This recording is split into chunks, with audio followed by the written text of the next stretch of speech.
Hi, I'm Rachel Zhang. Today I'm explaining the vowel U, which is the U with two dots as the umlaut.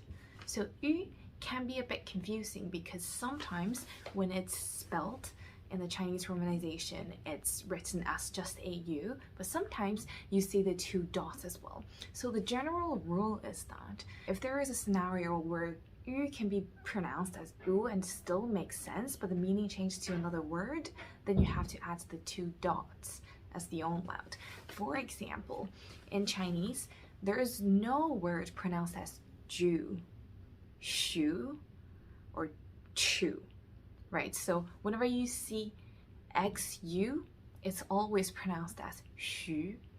When you see QU, it's always pronounced as chu.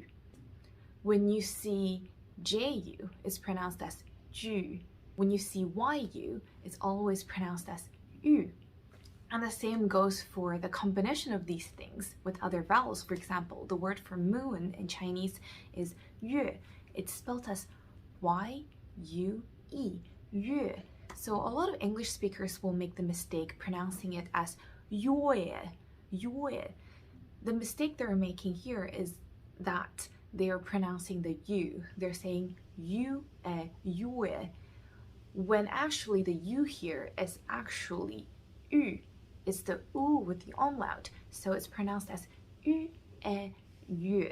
For other scenarios, for example, for the consonants N and L, there's actually Chinese words that are pronounced as nu, which means angry, or lu, which means a road. So when you see LU and NU, then they're actually pronounced as nu and lu. And then in this case, if you want to indicate the U sound, if you want to say nu, which means female, then you add the two dots, then it's NU, then the umlaut above the U. The same goes for lu, which stands for green, the color. Hope this video clarifies. If you want to have one-on-one course with me, please DM me or email me at ChineseForEnglishSpeakers@gmail.com. Thank you.